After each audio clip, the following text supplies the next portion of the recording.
নমস্কার বন্ধুরা, পূজাস কুকিং কর্নারে সবাইকে স্বাগত। আমার আজকের রেসিপি মুগ ডাল দিয়ে কুমড়ো শাক ভাজা। খুব ইউনিক একটা রেসিপি, খুব সামান্য কিছু উপকরণ দিয়ে অত্যন্ত সহজ পদ্ধতিতে এটা বানানো যায়। কুমড়ো শাকের অনেক রেসিপি তো আপনারা ট্রাই করেছেন, একবার এইরকমভাবে বানিয়ে দেখুন, গরম গরম ভাতের সাথে ভীষণই টেস্টি লাগে।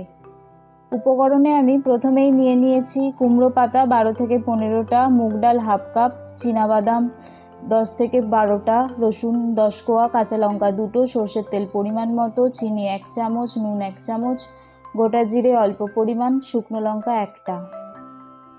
মুগ ডাল দিয়ে কুমড়ো শাকের এই রেসিপিটি বানানোর জন্য প্রথমেই গ্যাস অন করে কড়াই বসিয়ে দেব। তাতে 2 টেবিল চামচের মতো সর্ষের তেল দিয়ে দেব।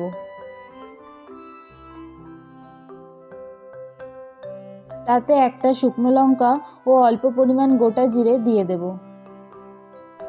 এরপর ফোড়নটা থেকে খুব সুন্দর গন্ধ বেরোলে আগের থেকে থেতো করে রাখা 10 কোয়া রসুন এর মধ্যে দিয়ে দেব। রসুনটা খুব লাল করে ভাজার দরকার নেই, খুব অল্প আঁচে ভালো করে ভেজে নেব। এরপর চীনাবাদামগুলো দিয়ে দেব। চীনাবাদাম দিয়ে আবারও ভালো করে নাড়াচাড়া করে ভেজে নেব।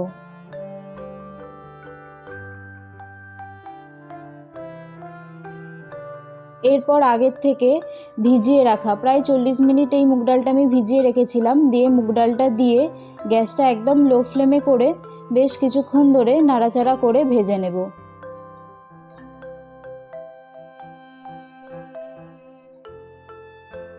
এরপর আগের থেকে কেটে কুচিয়ে রাখা কুমড়ো পাতাগুলো দিয়ে দেব। এরপর খুব সামান্য জল দিয়ে গ্যাস হাই ফ্লেমে করে নাড়াচাড়া করতে থাকব। এরপর স্বাদ মতো নুন ও 1 চামচের মতো চিনি দিয়ে দেব। এরপর আগের থেকে কেটে রাখা কাঁচা লঙ্কাও দিয়ে দেব। এরপর শাকটা সিদ্ধ হলে অনেকটাই পরিমাণ জল বেরিয়ে গেছে, এদিকে ডালটাও ভালোভাবে সিদ্ধ হয়ে এসেছে।